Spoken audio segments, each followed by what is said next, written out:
Olá, bom dia, quase boa tarde, 11h47 da manhã, horário de Brasília. Está começando Opinião no Ar, notícia com opinião. Hoje, 8 de março, é aniversário da cidade de Tietê, aqui em São Paulo. Parabéns. E hoje é o dia da mulher e do nefrologista. Bom dia, Amanda. Bom dia, Silvio. Bom dia, pessoal, e parabéns a todas as mulheres batalhadoras, incríveis, generosas, amorosas. Olha, é difícil ser mulher, é complexo, mas é muito gostoso, muito gratificante. Parabéns a todas vocês, a todas nós. Bom dia, parabéns e boa semana para todos. Bom dia também para Rodrigo Constantino, que está lá na Flórida, nos Estados Unidos. Bom dia, Consta. Bom dia, Lacombe. Bom dia, Amanda, Silvio, todos que nos acompanham. Vamos nessa. Você pode acompanhar o Opinião no Ar também pelo YouTube, pelas redes sociais da Rede TV, Twitter, Facebook e Instagram.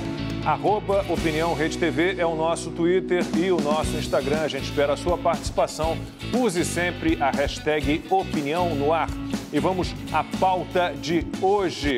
Como vai funcionar o novo satélite brasileiro Amazônia 1, lançado no último dia de fevereiro, que pretende ser um guardião da floresta, né? Os investimentos em pesquisas nacionais sobre a Covid, vacinas, medicamentos, antivirais, spray nasal, soro de cavalo, plasma convalescente. Qual a estratégia brasileira contra futuras pandemias? A gente vai conversar aqui no estúdio com o ministro de Ciência, Tecnologia e Inovações, Marcos Pontes.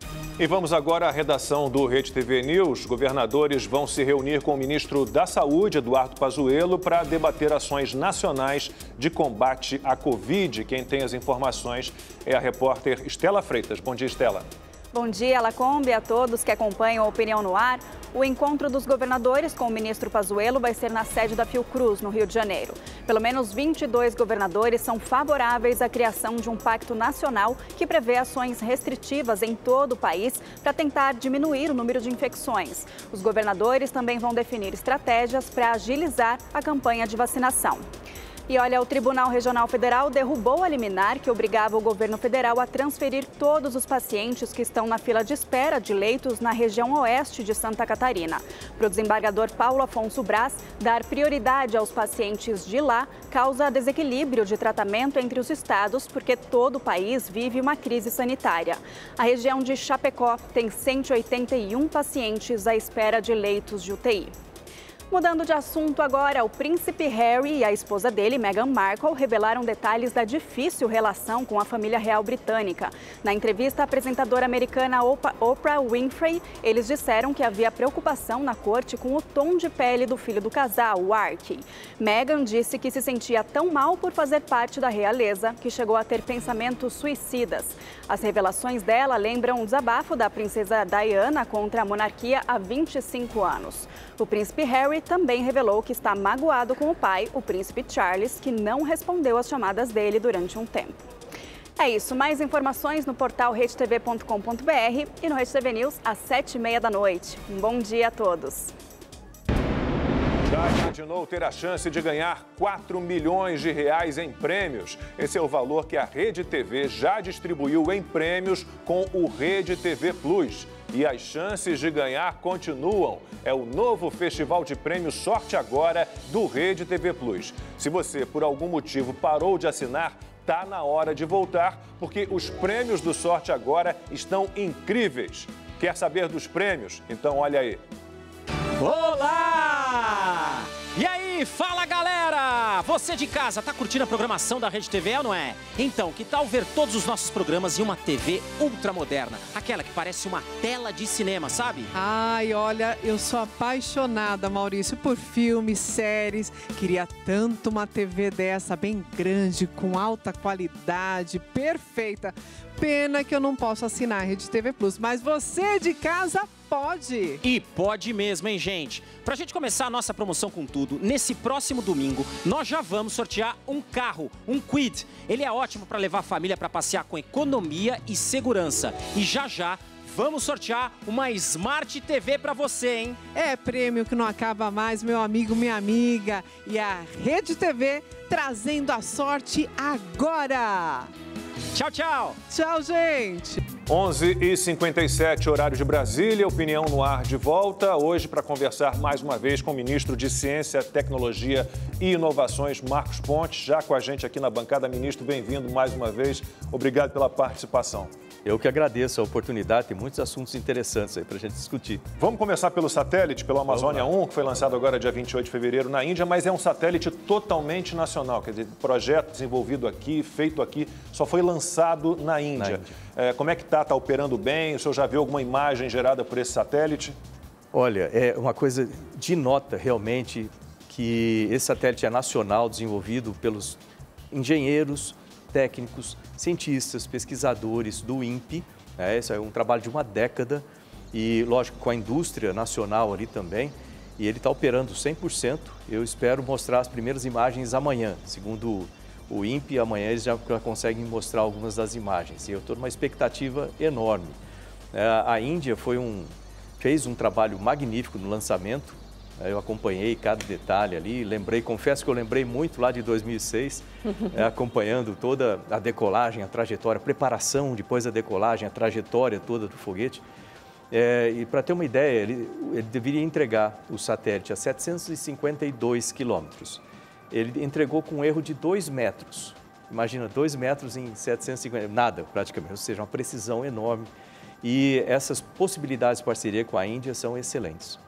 Agora, ministro, nos conte qual é o objetivo desse satélite, né? Ele vai monitorar as imagens da Amazônia, vai ajudar a auxiliar no combate ao desmatamento e qual a diferença desse satélite em relação aos que já fazem esse trabalho de monitoramento das imagens da Amazônia para mostrar exatamente onde está sendo devastado, qual a região de maior desmatamento?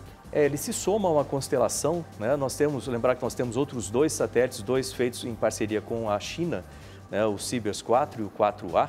Eles fazem basicamente o mesmo trabalho. A soma do Amazônia 1 nessa constelação, e temos outras imagens de satélites internacionais também, ajuda com a precisão, logicamente, e com o menor tempo entre passagens. Ou seja, a gente vai revisitar o mesmo ponto mais vezes, o que é importante para dar a informação mais rápida para as tropas de solo, vamos dizer assim, que é quem vai lá para combater o desmatamento. Mas ele não é só usado para isso, isso é uma coisa interessante de lembrar. Ele também é usado para os outros biomas, né, os outros 5 biomas do país. Além disso, nós acabamos de fechar um acordo com o Tribunal de Contas do Estado do Paraná. Qual que é a ideia? Eles têm mais de 5.000 obras que eles têm que acompanhar e ver o desenvolvimento dessas obras. Então, a gente pode utilizar satélites de imageamento também para fazer o acompanhamento. Então, falaram conosco, eu coloquei o INPE em contato direto, então o INPE também vai ajudar. Você vê que tem muitas aplicações possíveis, aí são 2 delas que a gente vê logo de cara, essas possibilidades. Ministro, é muito alvissareira, né, essa notícia, inclusive, de que os satélites poderão ser usados para fiscalização de obras, dos biomas, mas muita gente se pergunta quando é que a gente teremos lançamentos da base de Alcântara, quais são os planos para a base de Alcântara? O Alcântara está indo bem também, diga-se de passagem, esse outro projeto. Eu tenho agora, no dia 10, nessa semana, mais um encontro que é da Comissão de Desenvolvimento Integrado do Centro Espacial de Alcântara. Eu sou o presidente dessa comissão.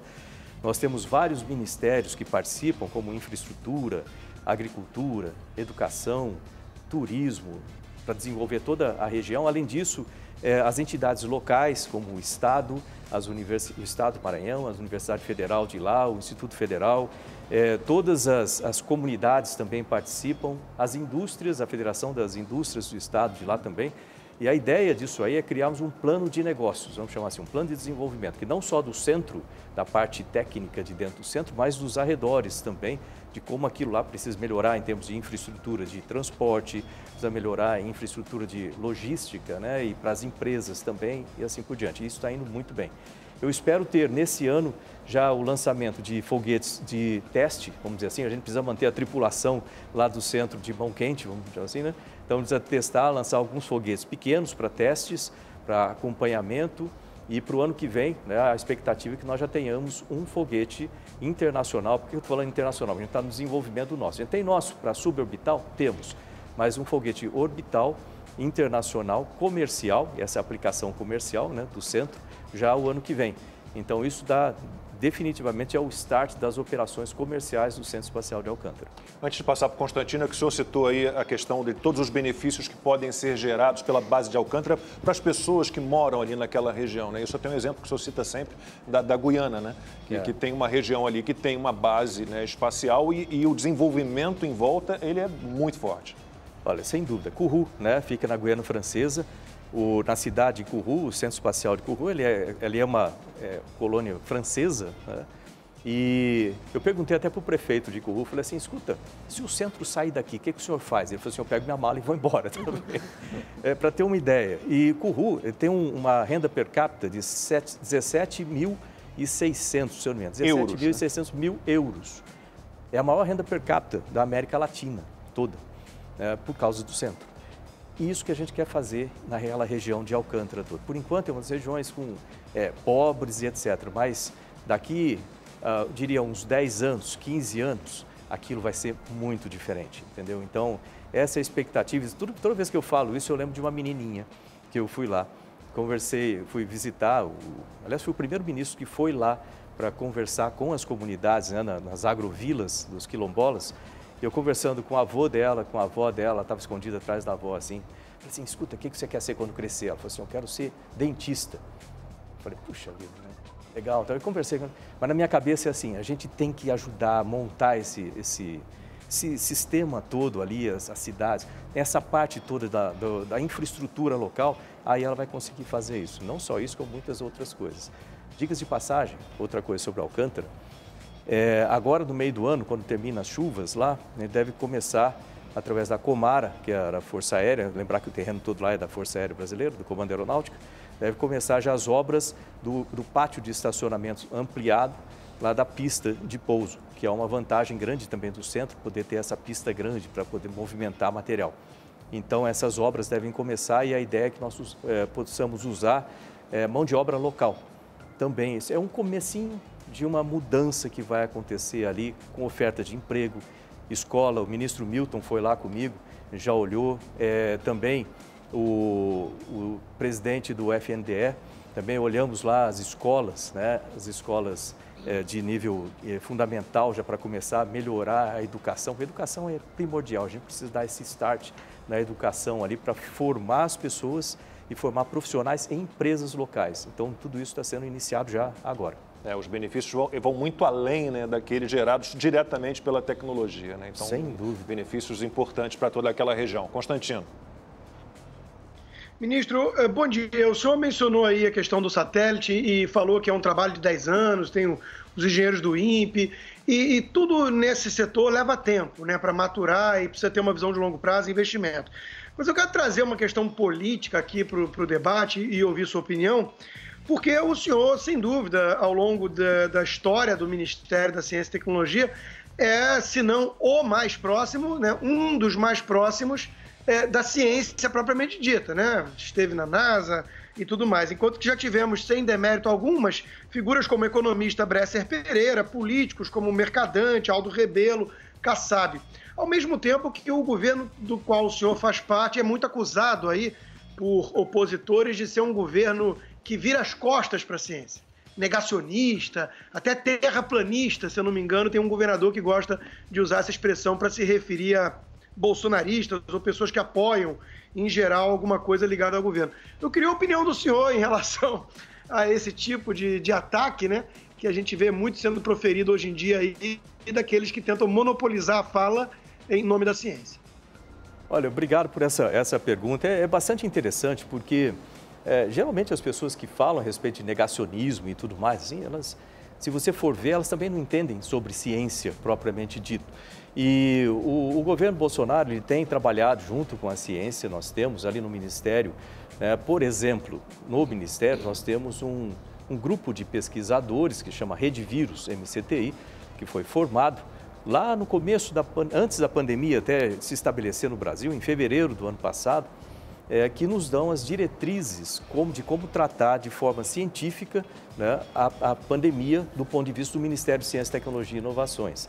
Ou seja, se esse não é uma aproximação científica, eu acho difícil você ter outro tipo. Eu achei interessante que quando o presidente Biden assumiu, ele falou assim, pô, nós vamos estabelecer um comitê de especialistas aqui para cuidar do assunto, para nos dar as diretrizes. Eu falei assim, puxa vida, a gente já fez isso lá em fevereiro, né, e tem dado resultado muito bom. Então, desse ponto de vista, eu simplesmente continuo fazendo o trabalho ali no Ministério, né, o presidente, ele tem apoiado dentro do possível, lembrando todas as limitações que nós temos econômicas, né? Então, se há um ponto onde o Ministério ele precisa de mais apoio, é na área de orçamento. Mas isso todos os ministérios, se sentar qualquer um dos ministérios aqui, né, qualquer um dos ministros aqui, ele vai falar a mesma coisa, olha, precisa de mais orçamento, porque realmente está apertado nesse sentido. E nós temos trabalhado com outras possibilidades. Eu tenho uma secretaria que trabalha exatamente com a questão de orçamentos de fora, vamos dizer assim, investimentos externos, né, que podem se associar a projetos do Ministério e de outras instituições associadas, ligadas ao Ministério. Isso significa uma maneira mais moderna, vamos dizer assim, de pensar, né, no desenvolvimento da ciência e tecnologia do país e inovações, a trazer o investimento privado para dentro, como acontece em países como Israel. Diga-se de passagem, nós temos uma comitiva em Israel nesse momento. Nós temos várias pautas aqui na conversa com o ministro Marcos Pontes, né? Já vi aqui perguntas chegando sobre Covid, vacina brasileira, mas eu queria esgotar primeiro a questão dos satélites. Nós temos outros satélites em desenvolvimento no Brasil, nacionais. Resumidamente, para que seriam esses satélites que estão em desenvolvimento neste momento? Nós temos vários projetos de satélites, inclusive a bordo, né, o Amazônia 1, ele tem a plataforma multimissão. O que é isso? É uma plataforma desenvolvida pelo INPE. Aliás, eu lembro, toda vez que eu falo, lembro de um amigo meu que trabalhou muito nisso, o Otto Bruckmeier, já faleceu, mas ele falava o tempo todo, essa plataforma multimissão, que ela carrega a parte de serviço do satélite, né, como faz a parte de combustível, parte elétrica e etc. O importante é que essa plataforma pode ser utilizada para outros satélites com outras finalidades. Esse aqui, por exemplo, é um satélite óptico, né? Tem câmeras para olhar para o solo. Um outro satélite, usando essa mesma plataforma, pode ser, por exemplo, isso é uma coisa que eu pretendo desenvolver no Brasil, um satélite com radar de abertura sintética, que também permite uma série de aplicações para a agricultura, aplicações para o meio ambiente, aplicações com barragens, por exemplo. Então, e pode utilizar a mesma plataforma. Então, esse é um ponto importante. Para questões climáticas, por exemplo, ou não? Mudanças climáticas? Previsão do meteorologia, tempo, pode ser utilizado também com meteorologia, embora geralmente são satélites com uma altitude maior, mas pode ser feito. E nós temos, nesse momento, vários nanosatélites, satélites pequenos, sendo desenvolvidos em universidades, e eu e a Agência Espacial, a ideia é essa, empurrar esses projetos para as universidades, para já fazer essa conexão e preparar, né, os nossos futuros profissionais, aliás, a universidade onde se desenvolve profissionais e ideias e conhecimento, preparar esses profissionais para o programa espacial. Então, nós temos vários deles. Um deles, da Universidade Federal de Santa Catarina, vai ser lançado esse mês, né, na Rússia, né, também. E nós temos a constelação, por exemplo, a constelação Catarina. Essa constelação são 12 nanosatélites desenvolvidos com a Universidade Federal de Santa Catarina, a Universidade Federal do Rio Grande do Norte, a Agência Espacial, o INPE, um conglomerado de instituições trabalhando juntas. O que vai fazer esses satélites? Eu lembrei, porque você falou da parte meteorológica, lembro que Santa Catarina tem eventos meio drásticos. Morei 5 anos lá, conheço bem. Você conhece, então, aquele deslizamento de terra, enchente, etc.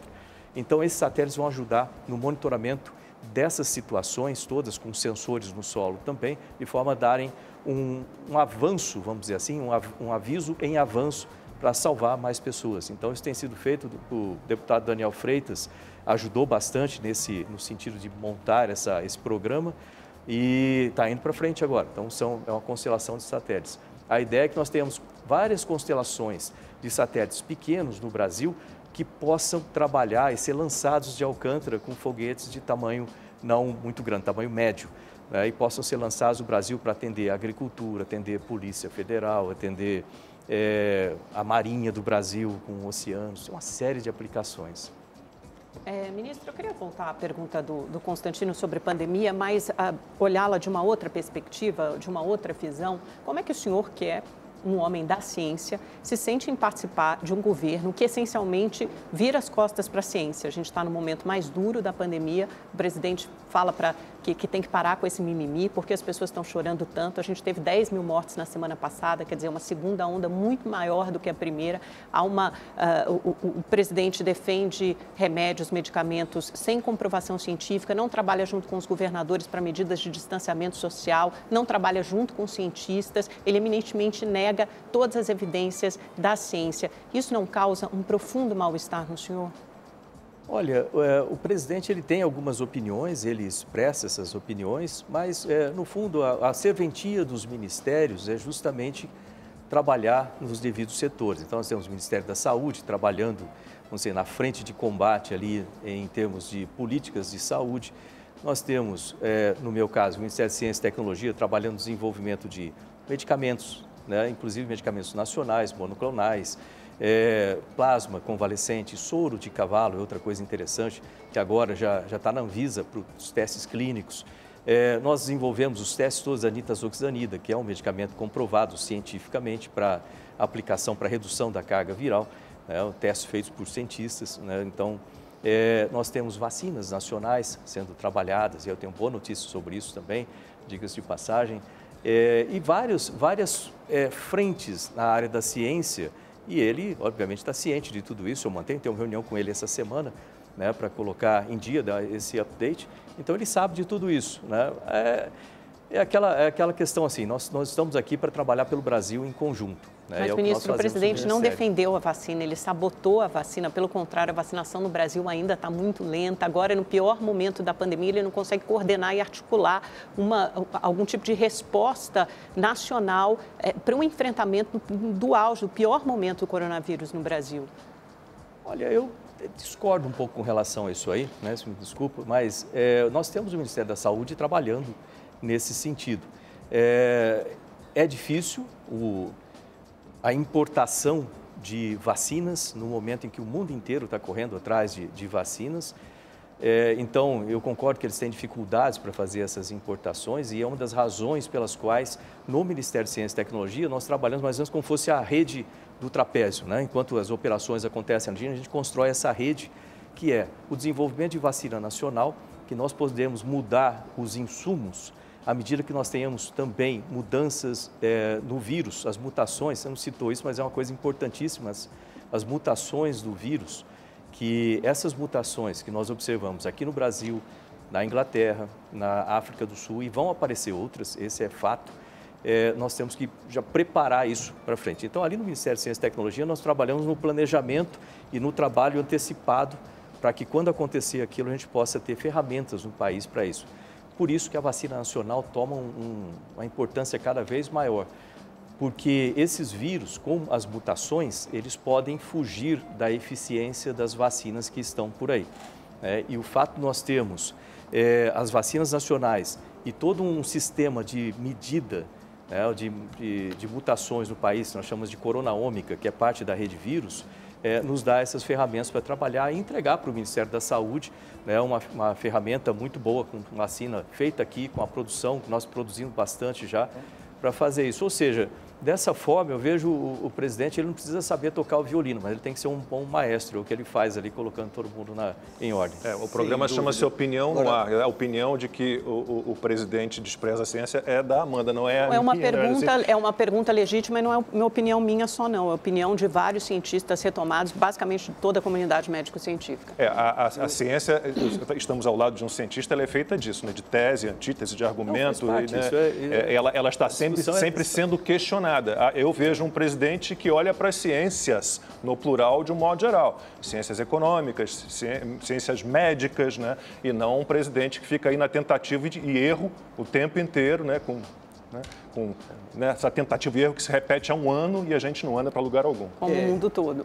Eu confesso que a minha tentação em seguir no debate político é muito grande, até por discordar completamente do pensamento da Amanda aqui. É para isso que estamos aqui, não tem problema nenhum, é para discordar mesmo. Aliás, entre aqueles números da vacinação, continuamos ali em sexto em números absolutos e entre os 20 primeiros, 16º em números relativos. Mas, exatamente. Aliás, o ministro Paulo Guedes, em 46º lugar. ministro Paulo Guedes e um assessor do ministro ministro Pazuello acabaram de anunciar que a Pfizer se comprometeu a antecipar entrega de vacinas. A Pfizer que tinha aquele problema, a gente lembra, né? Na negociação no ano passado, queria ser eximida de qualquer responsabilidade em caso de efeitos adversos das vacinas e então a negociação não se deu, né?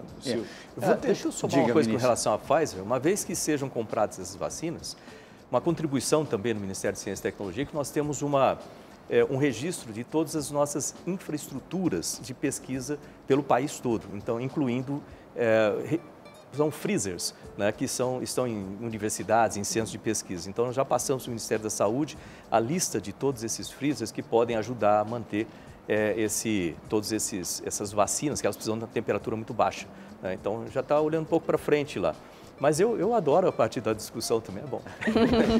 ela vai surgir a cada pergunta. É feita disso, né? As pessoas a democracia é feita disso, né, ministro? Chamar alguém de negacionista, chamar alguém de negacionista é negar o debate, né? Então, se a partir do momento que você diz que alguém é negacionista, não debate, não, pelo contrário. Então a gente não pode negar o debate. Vamos ao debate. E essa discussão vai surgir a cada resposta. Aliás, quem leu o jornal, o site de notícia, pelo menos a maioria deles esse final de semana, se não já sofria de depressão, seguramente passou a sofrer com as manchetes que de olímpicas agora são apocalípticas.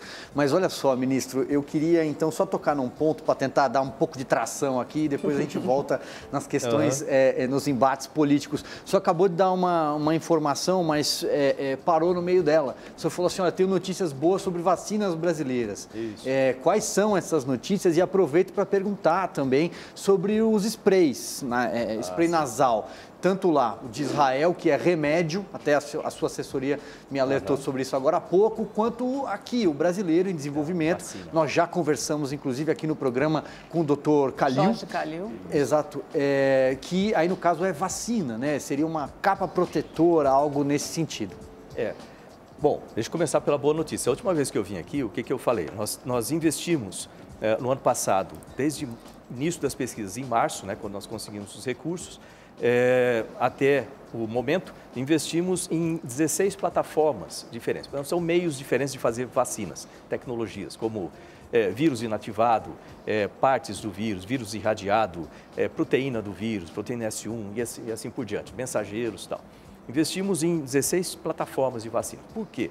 Para desenvolver essas tecnologias no Brasil e já preparar todas as nossas redes de pesquisas para o próximo evento, dentro do meu planejamento estratégico do Ministério, que é ter no Brasil como uma Oxford brasileira, capaz de juntar todas essas plataformas, desenvolver pequenos lotes para testes, ter um biotério já próprio para fazer os testes pré-clínicos, né, com os animais e preparar os primeiros lotes para o teste clínico, ou seja, é o que a Oxford faz e ter aqui no Brasil. Então, foram feitas as discussões com o governo de Minas Gerais, isso é o CT Vacinas, fica no BHTEC, ali na Universidade Federal de Minas Gerais.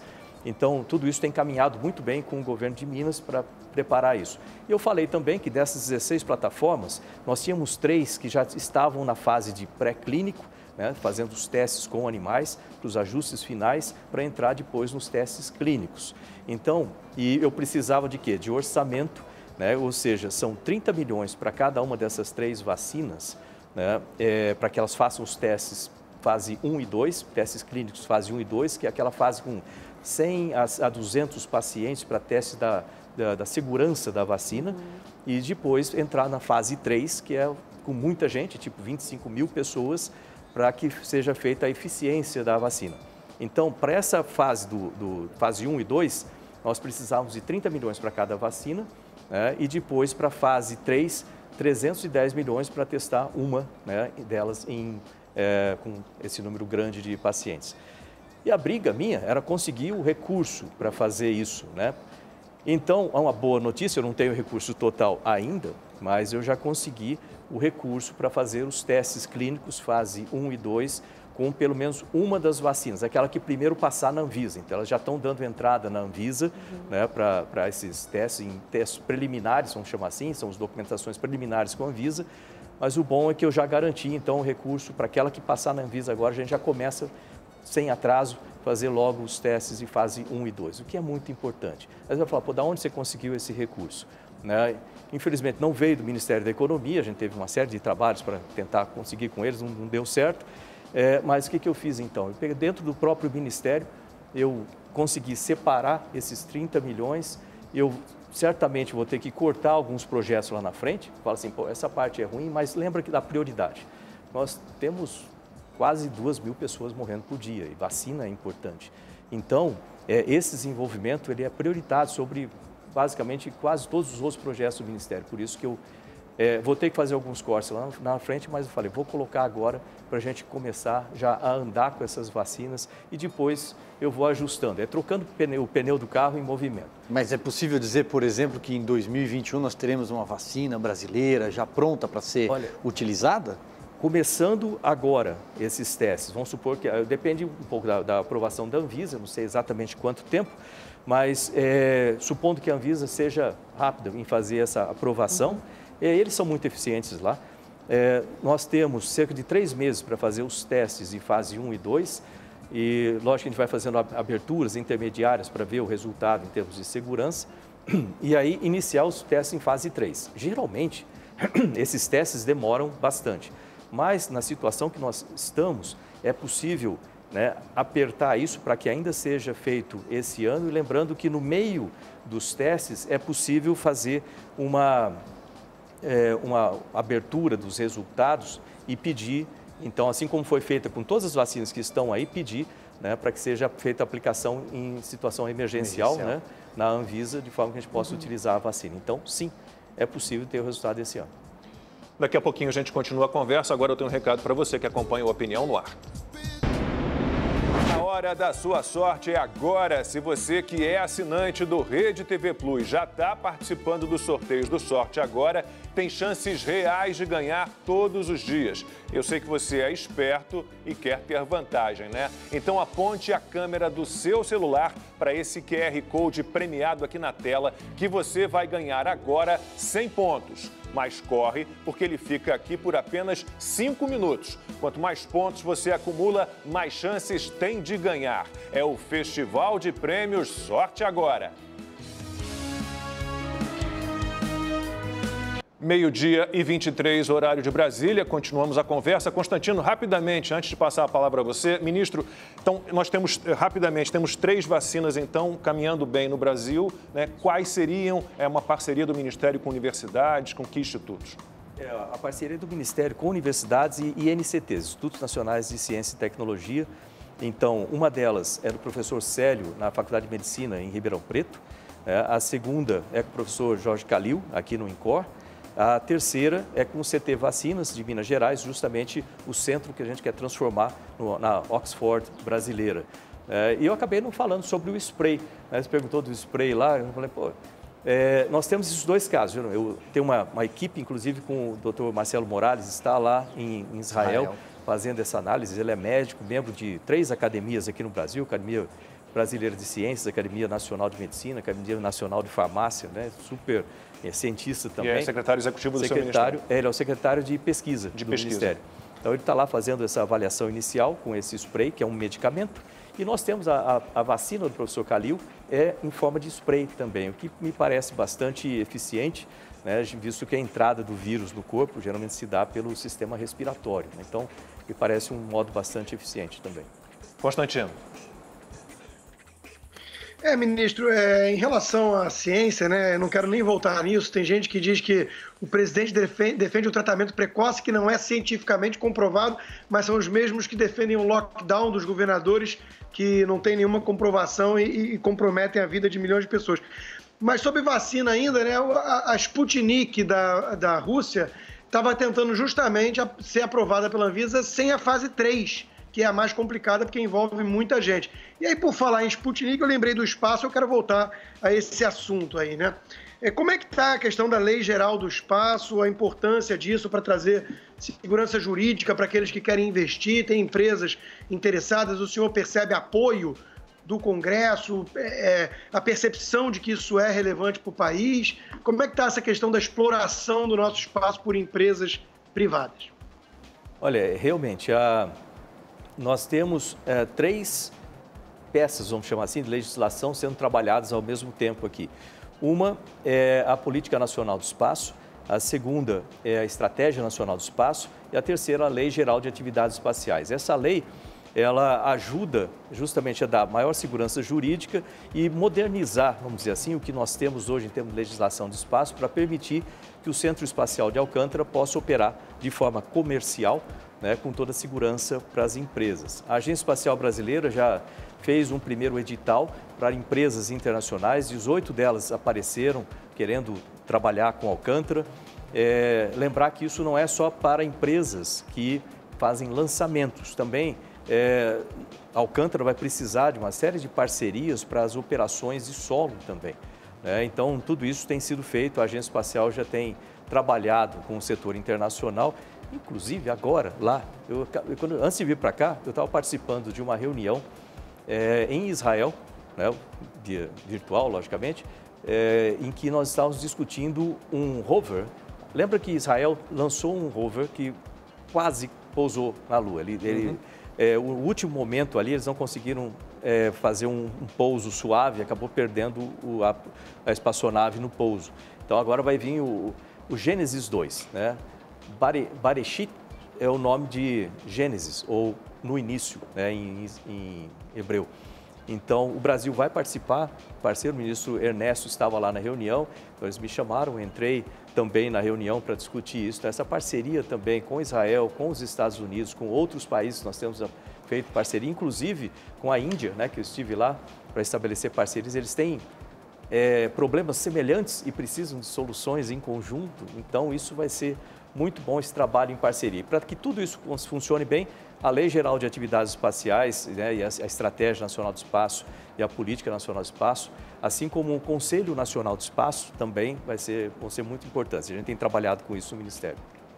Ministro, deixa eu dar uma olhadinha, estava vendo aqui algumas perguntas dos espectadores do Opinião no Ar, já foram respondidas, por exemplo, a da Jane MM, que queria saber sobre a vacina brasileira, a Maban 1 também fez a mesma pergunta. Então, o senhor disse que temos 3 vacinas aí numa fase mais adiantada já de desenvolvimento. O senhor acredita que é possível que a gente tenha uma vacina brasileira ainda este ano?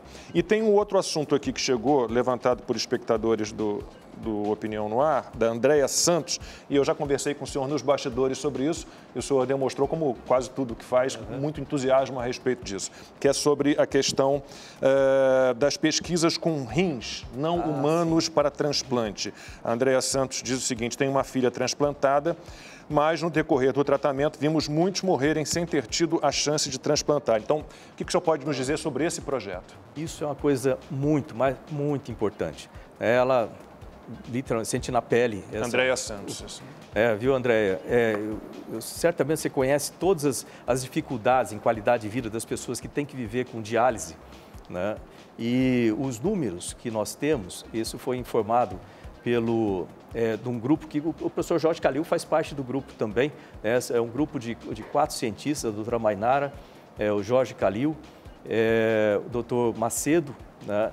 E um outro, eu esqueci o nome dele agora, infelizmente, daqui a pouco eu lembro, mas a informação que eles me deram foi a seguinte: por ano, né, entram na fila do transplante cerca de 30 mil pessoas. Muito grande. Lembrar que o Brasil tem 210 milhões de pessoas, as coisas são grandes aqui. Então, 30 mil pessoas na fila. E isso se soma a 100 mil pessoas que estão ali já no aguardo do transplante de rim. E conseguem um transplante, cerca de 22 mil pessoas conseguem um transplante de rim. Ou seja, mantém-se uma média ali, né, desses 100 mil pessoas e morrem, isso é importante que ela citou aí também, morre uma pessoa a cada 6 horas por problema de rim, né, que está em diálise. Fora a qualidade de vida que fica terrível. Não, e esse número deve ter piorado, porque com a pandemia, com a Covid, o que aconteceu? Muitos corpos não passaram por autópsias, as pessoas foram enterradas sem que você tivesse ali uma causa-morte definida. Aqueles órgãos não puderam ser utilizados para transplante. Então, o número de transplantes caiu. Exatamente. E lembrar também que a Covid, ela afeta o pulmão, e outro órgão que ela afeta bastante são os rins. Isso é também um ponto importante a se ter em mente, aí, que a gente não sabe ainda as sequelas dessa doença com o tempo, o que torna o assunto cada vez mais importante. Então, Dr. Silvano Raia é o doutor que ele foi o primeiro a fazer transplante de fígado no mundo, etc. Então, o que acontece? Eles determinaram, essa metodologia já tem sido estudada no mundo e a gente quer implementar aqui no Brasil, completa, que é o seguinte: você pega embriões de porcos, faz uma modificação genética nesses embriões, de forma que os órgãos não sejam rejeitados pelo corpo humano, e eles nascem por clonagem, eles nascem no laboratório, crescem e fazem a doação do laboratório, ou seja, o laboratório ele vive o tempo todo no laboratório. Com a aplicação dessa técnica, você pode tirar os rins dos porcos e colocar no ser humano. Você fala, pô, é estranho. Eu perguntei isso, falei, pô, mas funciona um negócio desse? Funciona. Segundo os cientistas, o organismo do porco, ele é muito semelhante, vamos dizer assim, aos nossos, inclusive tamanho de órgãos, né? Ótimo. Com isso, a gente consegue criar um número de porcos necessários, feitos de acordo com toda essa parte científica, de forma que nós possamos reduzir essa fila, né, e praticamente eliminar é difícil, mas a gente pode reduzir muito essa fila, reduzir o sofrimento de tanta gente que precisa de transplante, reduzir o número de mortes, reduzir o custo do SUS. Sabe quanto que o SUS gasta por ano em diálise? 3,9 bilhões de reais. 3,9 bilhões. Por isso que eu falo assim, investir em ciência e tecnologia, aí o nosso investimento para isso, o inicial, para que a gente dispare o primeiro laboratório, é de 24 milhões. 24 milhões, 3,9 bilhões no ano. Você imagina a diferença. O investimento em ciência e tecnologia, ele dá um retorno gigantesco para o país. E tem outra coisa, além dessa parte do rim, também, muita gente sofre de diabetes tipo 1, que precisa de insulina, né? Aplicar insulina. O que, além de ser perigoso, também tem uma quantidade de impactos na vida da pessoa. E a insulina é produzida dentro do pâncreas, em ilhotas de... É um nome meio complicado, que é Langerhans, um nome mais ou menos disso aí. Nessas ilhotas. Lembrando que eu sou engenheiro aeronáutico, tá, gente? Só para...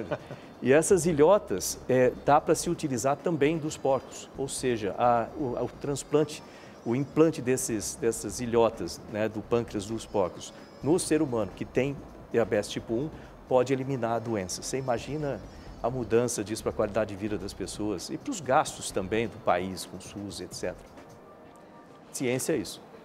Ministro, eu queria entender melhor exatamente o que essa comitiva, né, presidencial, com participação, inclusive, o senhor mencionando o secretário de Pesquisa e Desenvolvimento do Ministério de Ciência e Tecnologia, o Marcelo Moraes, foi fazer em Israel? Porque primeiro o presidente anunciou que ele estava em busca do tal spray nasal com efeito milagroso, depois publicou um vídeo nas redes sociais no sábado e disse que não, que essa comitiva ia atrás de parcerias e de conhecer melhor a iniciativa de israelenses em termos de medicamentos e vacinas para a Covid-19. O fato é que esse spray nasal, tão anunciado e propagandeado pelo presidente, ele está ainda na primeira fase de testes, né? Foi feito com um grupo pequeno de 30 pacientes, 29 tiveram uma melhora expressiva, mas não se sabe se houve um grupo de controle com placebo, está em pré-print, isso não foi publicado em nenhum veículo científico de prestígio na comunidade internacional, quer dizer, é uma fase ainda muito incipiente. Então, o que essa delegação está fazendo exatamente neste momento em Israel? Acho que a ideia é exatamente responder a essa pergunta sua, né? Porque, tipo assim, a gente tem essas informações, o que foi passado para a gente é exatamente isso, que foi feito o teste com 30 pessoas, 29 tiveram um resultado muito positivo. Esse spray já estava sendo testado para outras finalidades, né, e que notou-se que também funcionaria como um remédio de reposição, também funcionaria para o Covid, mas a ciência tem que testar, né? Então, e para testar você tem que ver em loco, tem que conversar, tem que ter essa ação. Então, a presença do Dr. Marcelo, que é o responsável, inclusive, pela Rede Vírus, é o coordenador da Rede Vírus, ali estabelece essa conexão direta, né, principalmente com a presença do Ernesto, né, do ministro de Relações Exteriores. Nós já temos, quando eu fui lá em 2019, em janeiro de 2019, dia 29 de janeiro, eu já fiz as conversações com o Ministério de Ciência e Tecnologia de Israel e nós tínhamos um acordo, né, já estabelecido com Israel no âmbito do Ministério. E aí eu tive chance de conversar com o primeiro-ministro também, Netanyahu, para ampliar isso de ministério para nível nacional. Então isso foi feito e então o ajuste desse acordo também final, vamos dizer assim, para que isso seja oficialmente colocado, vai passar pelo Congresso e tudo mais. Então a presença do Ernesto lá também vai ajudar no fechamento de todas essas costuras. o que vai permitir não só essa pesquisa do spray, que a gente pode ajudar a olhar e desenvolver, lembrando que eu tenho o Marcelo indo lá, também significa a conexão da rede vírus do país, que são uma série de cientistas do setor com os cientistas deles, e a gente precisa ver. Esse resultado de 30 pessoas é um resultado ainda muito pequeno em termos estatísticos, então a gente precisa ver isso aí ampliado. Por isso que a presença do Marcelo e a presença da rede vírus vai ajudar a verificar, é mais uma possibilidade. Lembrando que nós temos no Brasil também o desenvolvimento de uma série de remédios, tratamentos, né, que estão sendo feitos e financiados pela rede vírus.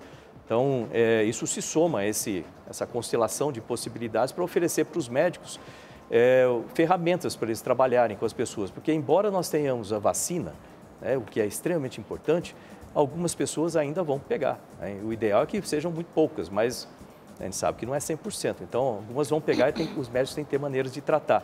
Por isso que é importante ter o tratamento e a vacina, né? Então, isso é mais no ponto de vista do Ministério, é mais uma possibilidade de medicamento que a gente precisa avaliar em conjunto com eles lá.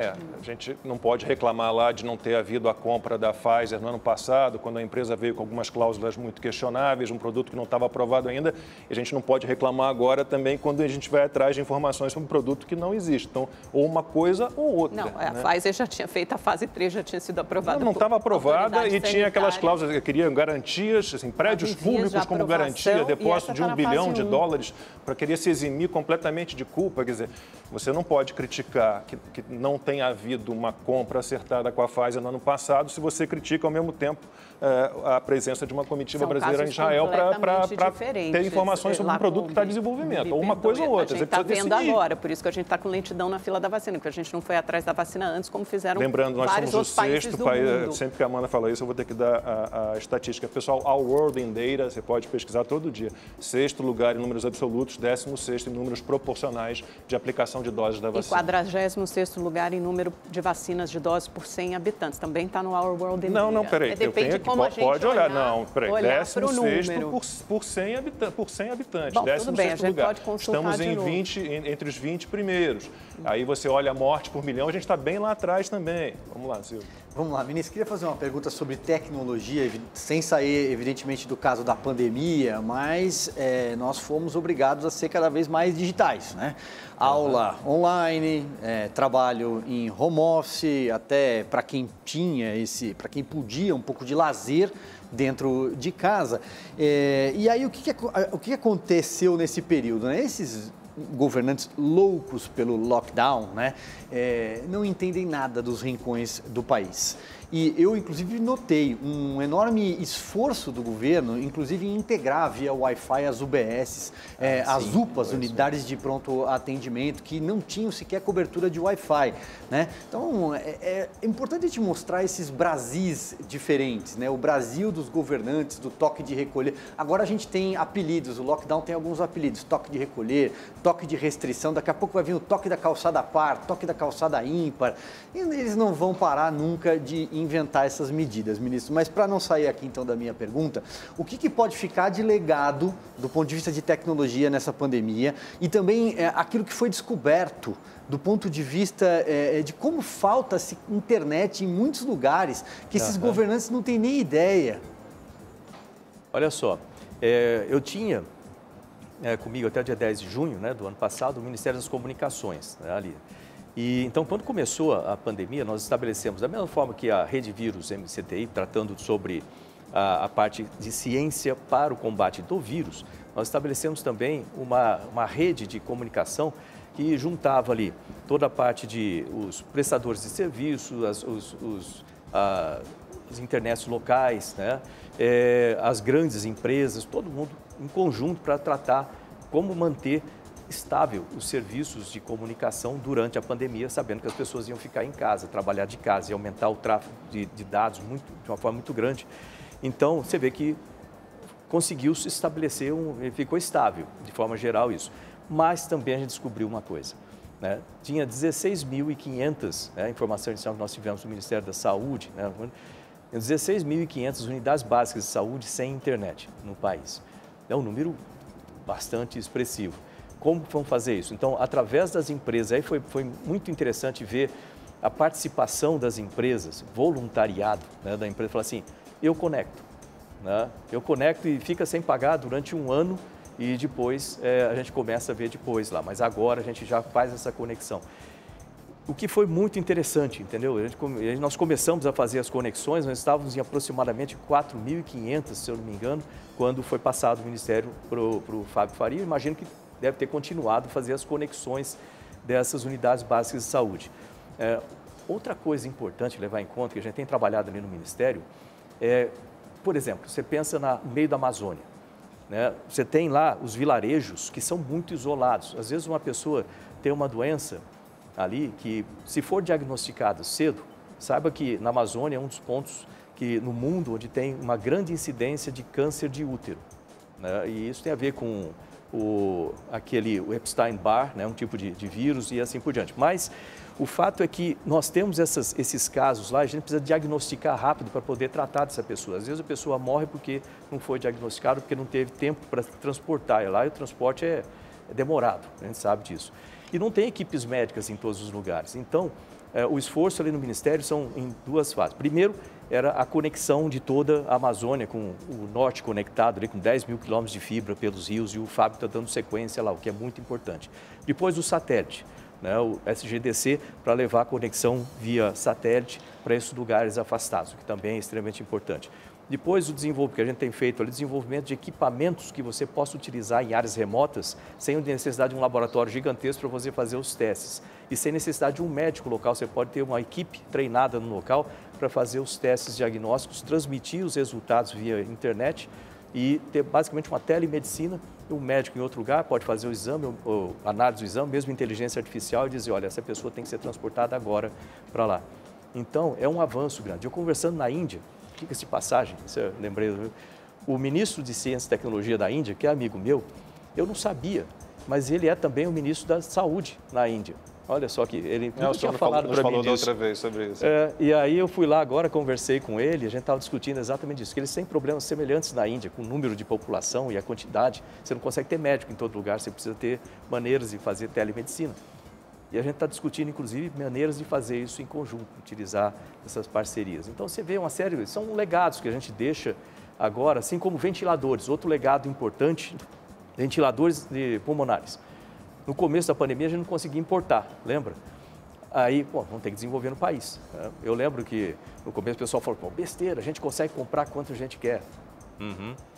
Mostrou que não é bem assim, todo mundo se fecha, a gente tem que ter essa soberania, vamos dizer assim, para proteger a vida das pessoas.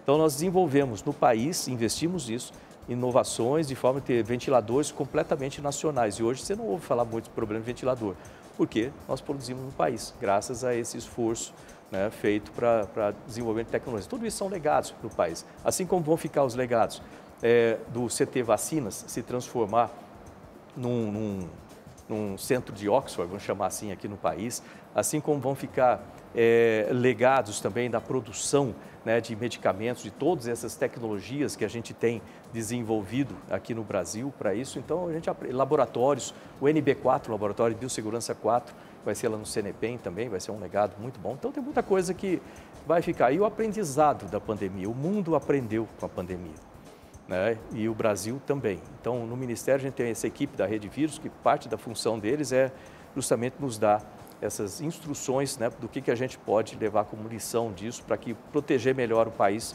para as próximas pandemias, que elas vão acontecer. Daqui a pouquinho a gente continua a conversa, daqui a 15 segundos. Que cara é essa, Sérgio? Tô 3 dias sem dormir, eu vou zerar a programação da Sky. Não, Sérgio, você levar uns 50 anos. 50 anos assistindo Sky, tá ótimo. Com Sky, a gente se diverte junto, mesmo separado. Recargas a partir de R$ 14,90. Ligue 0800 940 2362. Estamos de volta e a pergunta é sua, Constantino. Ministro, bom, antes deixa eu fazer umas digressões aqui, né? Falam muito da turma que ataca o governo e o presidente, acima de tudo, por se virar para a ciência, são os mesmos que negam o cromossomo X e Y. Estamos no Dia Internacional da Mulher, então é bom lembrar isso. São os mesmos que são adeptos da ideologia de gênero. E isso não é da área da ciência, né? Milagres, a ciência não lida muito com isso, mas o presidente também tem capacidade de realizar alguns milagres, entre eles fazer a esquerda elogiar Israel, até mesmo o governo Bibi Netanyahu, o que é um espanto. Mas peço vênia às minhas digressões, ministro. O senhor mencionou aí o seu par, o seu amigo, inclusive da Índia, que controla ministérios diferentes. O senhor já mencionou também o ministro Milton, o Fábio Faria, que está numa divisão agora que voltou a ter o Ministério da Comunicação. Eu queria perguntar exatamente isso, né? Porque às vezes os papéis se comunicam. E como é que seria a sua visão, ministro, para o Ministério da Educação para a área do ensino superior? O senhor acha que não haveria aí uma possibilidade maior de integração, de atuação, inclusive, do seu ministério nessa área? Excelente. Na verdade, nós temos uma integração muito grande com o Ministério da Educação no ensino superior, porque grande parte das pesquisas nacionais, as pesquisas do país, são feitas nas universidades, nos laboratórios das universidades. Então, nós temos essa integração grande, nós investimos em pesquisas dentro das universidades através do CNPq. A CAPES, que é uma outra organização com uma função diferente do CNPq, ela investe, né, na formação de doutores, de mestrandos, etc., de mestrados, etc., mestres. Agora, esse trabalho é muito conjunto. Já houve no passado, né, na época da transição, a parte do ensino superior estava no Ministério de Ciência, Tecnologia, Inovações e Comunicações. Então ia ficar um nome gigantesco, mas ia ficar ali também. E eu pedi para tirar naquele momento porque eu precisava primeiro ajustar a parte de ciência, tecnologia, inovações e comunicações, para depois, talvez, receber uma parte do ensino superior. Então, depois, com a saída das comunicações, ficou, vamos dizer, a asa mais leve, havia a possibilidade, eu conversei com o Milton também sobre isso, falei, olha, se for o caso, se você sentir a necessidade, eu posso ajudar nesse sentido, mas eu vou ajudar de qualquer forma, a gente vai trabalhar juntos aqui para desenvolver o ensino superior também. Então, eu tenho um relacionamento muito bom com o Milton e a ideia é que nós tenhamos aí um trabalho com as universidades, a gente já tem empurrado bastante tecnologias aplicadas nas universidades, para fazer esse conjunto no Brasil sinérgico, de forma que nós tenhamos, a exemplo de outros países, o desenvolvimento de tecnologias que são primordiais, como inteligência artificial, materiais avançados, nanotecnologia. Nós temos muitos resultados interessantes que vêm dessa parceria já. Inclusive, só para uma notícia boa também, no dia 11, que é o dia do meu aniversário aqui, e o aniversário da ministra Damares, nós vamos assinar juntos com o presidente Bolsonaro a Política Nacional de Tecnologia Assistiva, tecnologias para pessoas com deficiência, o que é um passo muito importante. Eu tenho empurrado, batido nessa tecla desde o começo, que essas pessoas não são esquecidas, mas precisam ter mais apoio, em termos de tecnologias que elas possam comprar, tecnologias que melhorem a qualidade de vida delas, tecnologias que possam permitir que elas façam coisas normais, que muitas vezes para a gente parece normal, mas para eles não são. Então, esse é um passo gigantesco aí dentro desse contexto. Eu trabalho muito junto com a ministra Damares ali também, no desenvolvimento dessas tecnologias e outras coisas, inclusive com mulheres. Eu queria falar daqui a pouquinho sobre o sequenciamento do vírus, dessas variantes que estão surgindo aí, mas antes deixa eu chamar aqui, botar no telão aqui então a estatística mundial de vacinação, aí em números absolutos, 7 de março, Brasil está lá, mantém-se em 6º lugar. E aí na relação por 100 habitantes a gente caiu 3 posições, estávamos em 16º, é o próximo gráfico. 16º, caímos para 19º. Então, aquela velha história, né? Tudo é uma questão de referencial. Então, o Brasil em 19º, ele está realmente lento em relação a 18 países, mas ele está bem em relação a quase 200 que estão atrás da gente. 12h55, horário de Brasília. Voltamos para a parte final do programa. Em relação aos números de vacinação no mundo, o ministro Marcos Pontes chamava atenção para um dado importante. Quer dizer, como o público prioritário neste momento para a vacinação são os idosos, os países que têm mais população idosa, eles tendem a ter um ritmo proporcional ali de vacinação pela população mais rápido. Mas, ministro, para a gente encerrar, falar um pouquinho da Rede Vírus, que foi essa rede formada pelo Ministério de Ciência, Tecnologia e Inovações. para investir em vários setores ligados ao combate à Covid. Então, o senhor citou respiradores e ventiladores, aqui, então foi aberto aqui uma frente aí de financiamento para que empresas brasileiras investissem nisso, testagem para saber se a pessoa teve, como é que está de anticorpos, e também para testagem para sequenciamento genético, né, das variantes do coronavírus. Tudo isso está englobado nessa rede vírus. Como é que funciona essa rede vírus? Que tipo de financiamentos foram feitos? Isso, a rede vírus ela tem uma série de sub-redes, né, e são sub-redes como vacinas, testes diagnósticos, o Coronaômica MCTI, que é o teste, o sequenciamento genético do vírus no país inteiro. A parte de testes ambientais, testes com animais também, para ver se os animais são contaminados. Testes com águas residuais também faz parte do ambiental, para medir indiretamente a quantidade de pessoas infectadas numa região só. E uma série de outras sub-redes, né? O que é muito importante. E eles nos dão essas diretrizes para tomar providências no Ministério. A Coronaômica, ela é muito importante nesse momento agora, vendo as mutações no país todo. Eles têm contato no exterior também, o tempo todo em contato com cientistas do exterior. E isso nos dá a segurança de que nós tenhamos as nossas vacinas nacionais capazes de anular, vamos dizer assim, imunizar as pessoas com as mutações nacionais. Isso é importante. Outra coisa é que com a mutação pode ser que o vírus saia da faixa dos testes diagnósticos. Como nós temos reagentes nacionais desenvolvidos, inclusive com a ajuda lá também do CT Vacinas, eles começaram esse desenvolvimento, a gente pode ajustar esses testes para pegar também, senão você tem um falso negativo. Então, tudo isso tem sido feito e eu tenho muito orgulho desses cientistas, diga-se de passagem. É importante que a gente crie essa independência. Eu lembro que a gente descobriu também que dependemos, o mundo inteiro, de certa forma, depende da China para a aquisição de EPIs, né, de equipamentos de proteção individual. A gente só foi descobrir isso por conta do coronavírus. Então, é importante que a gente tenha tecnologia nossa, capacidade de produzir aqui tudo isso. Exato. Inclusive, foi desenvolvido também com a rede vírus um tecido, através de uma startup, um tecido para fazer máscara, que ele também é antiviral. Isso é interessante, que além de você vestir a máscara de proteção mecânica, vamos dizer assim, física do vírus, você também tem esse tecido com a capacidade de aniquilar, vamos dizer assim, os vírus, né, antes da entrada. É bastante interessante.